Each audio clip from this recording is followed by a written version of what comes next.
Bonjour à tous, c'est Jean-Luc Haut sur sa chaîne YouTube. Aujourd'hui, nous allons parler de l'Eurofighter Typhoon qui se vend de mieux en mieux, incroyable, et c'est une résurrection commerciale. Les deux commandes Eurofighter signées coup sur coup en décembre 2024 par l'Espagne puis par l'Italie sont cruciales pour faire tourner les usines des quatre pays membres du programme de l'avion de combat Allemagne, Espagne, Grande-Bretagne et Italie. Toutefois, elles ne sont pas suffisantes pour pérenniser l'avenir de l'Eurofighter sur le long terme. Dans le cadre du programme Halcon 2, l'Espagne a commandé 25 avions de combat Eurofighter au consortium Airbus. Une résurrection commerciale, et oui, le consortium Eurofighter a enregistré coup sur coup en fin d'année 20 et 23 décembre 2024 deux nouvelles commandes fermes par deux pays membres du programme Eurofighter. L'Espagne, 25 appareils pour 4 milliards d'euros dans le cadre du programme Halcon 2 et l'Italie jusqu'à 24 appareils. Des commandes qui arrivent plus de 2 ans et demi après le dernier contrat signé par le consortium avec Madrid en juin 2022. Programme Halcon 1, 20 Eurofighter à livrer à l'armée de l'air espagnole entre 2026 et 2030. Ces commandes vont permettre à deux des quatre chaînes d'assemblage d'Eurofighter, Turin-Cassel et Getafe en Espagne, de respirer et surtout d'obtenir plus de visibilité à moyen terme sur le volume de leur activité. Pour sa part, l'Allemagne, qui a commandé depuis le début du programme 181 appareils, devrait en principe en acquérir dès cette année 20 supplémentaires pour remplacer des Tornados vieillissants. Nous commanderons 20 Eurofighters supplémentaires avant la fin de la session législative. De cette session législative, avait déclaré le chancelier Olaf Scholz au Salon aéronautique de Berlin en juin 2024. Nous sommes en discussion avec le gouvernement fédéral, mais les événements politiques actuels en Allemagne ne nous aident pas, bien sûr, pas du tout. Alors nous pensons toujours que la commande de 20 Eurofighter arrivera bientôt.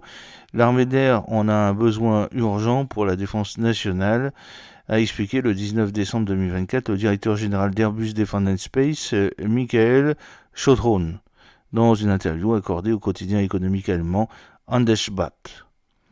En revanche, la Grande-Bretagne n'a pas prévu de commander de nouveaux appareils. 159 commandés, 159 livrés. Pourtant, en décembre 2023, le ministère de la Défense britannique a annoncé que 26 appareils de la tranche One, sur un total de 53 appareils commandés en 1998, seront retirés du service opérationnel d'ici le 31 mars 2025, puis 4 en 2027. 19 sont déjà cannibalisés au profit de la flotte en opération, tandis qu'un appareil s'est crashé aux États-Unis en 2008 et 3 autres ont été affectés au développement du programme. Des prospects à l'export. Au total, on pourrait compter jusqu'à 150 nouveaux appareils vendus dans les années à venir, a précisé Michael Schottron dans cette interview. Des déclarations effectuées un peu avant la signature des deux contrats Eurofighter signés entre l'agence de l'OTAN NETMA, NATO Eurofighter and Tornado Management Agency et Madrid, puis Rome. Fin juillet 2024, lors du salon aéronautique de Farnborough, le directeur général d'Eurofighter, Giancarlo Mazzanato, avait pour sa part donné des précisions de vente plus optimistes. Elle pourrait s'élever entre 100 et 200 appareils supplémentaires.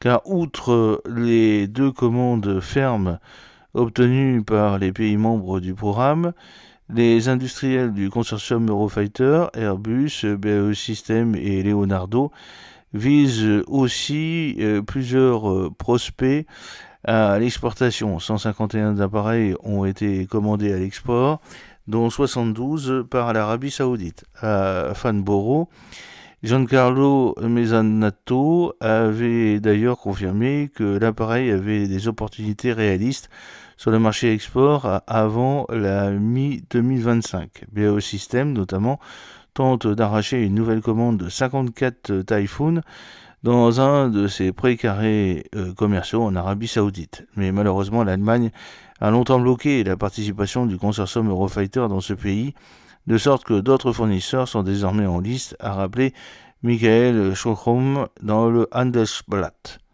La Grande-Bretagne et BAE Systems insistent également pour vendre 40 Typhoon à la Turquie de Recep Tayyip Erdogan, qui a pour sa part exprimé son intérêt à condition de pouvoir s'offrir également le Météore, le fameux missile RR qui séduit la plupart des armées d'air dans le monde. L'Inde, dans le cadre de l'appel d'offres incertain, le MRFA, Multi-Role Fighter Aircraft, qui porte sur l'acquisition de 114 avions de combat, l'Égypte 24 et surtout le Qatar 12 appareils, peuvent être des opportunités de vente pour le consortium.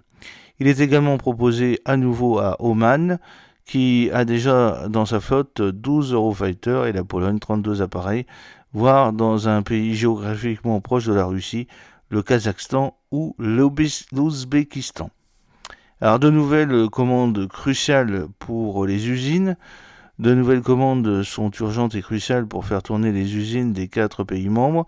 Manching en Allemagne, Wharton en Grande-Bretagne, Turin-Cassel et Getafe. Le programme Eurofighter donne de l'emploi à environ 100 000 personnes dans 400 entreprises en Europe, selon le consortium. Mais fin novembre 2024, il ne restait plus que 71 appareils à livrer, 38 pour l'Allemagne, 20 pour l'Espagne, 11 pour le Koweït et 2 pour le Qatar sur les 680 Eurofighter vendus avant les 2 contrats annoncés en décembre 2024. Ainsi, les 20 Eurofighter commandés par Madrid vont être assemblés, testés et livrés dans les installations d'Airbus de Getafe. Cette commande permet de créer plus de 16 000 emplois directs et indirects, a précisé le ministre de la Défense espagnol, Margarita Robles, lors de la signature du contrat. L'usine de Getafe a aujourd'hui en production 45 appareils. En 2035, l'armée de l'air espagnole devrait en principe détenir 115 Eurofighter dans sa flotte sur les 118 commandés. Toutefois, en décembre 2023, l'Espagne a adressé une offre à la Colombie portant sur 12 à 16 avions d'occasion qui ont été livrés à l'armée d'air espagnole entre 2008 et 2015 sur les 34 de la tranche 2. Pour sa part, l'Italie, 96 appareils commandés au total, devra préciser le nombre exact d'appareils qu'elle souhaite commander pour alimenter Turin. L'usine n'avait plus que 11 appareils à livrer au Koweït. Les dirigeants du consortium Eurofighter et de la NETMA ont signé un contrat qui porte sur un maximum de 24 Eurofighter qui seront destinés à l'armée d'air italienne, soit, selon nos informations, entre 16 et 24 appareils. Ces avions de combat remplaceront les versions italiennes de la tranche 1, actuellement encore en service, 28 appareils livrés entre 2004 et 2008, 26 en opération. L'Italie compte également sur des prospects en Égypte et en Pologne. En Allemagne, Manching avait fin novembre 2024 38 appareils en production dans le cadre du contrat Quadrija.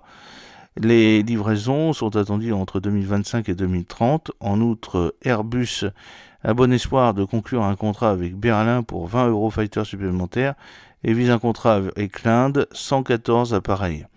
Enfin, l'usine de Wharton, qui n'avait plus que 2 avions à livrer à Doha, fin novembre 2024, tourne au ralenti en attendant d'éventuels contrats à l'export, l'Arabie Saoudite, la Turquie, le Qatar, Oman.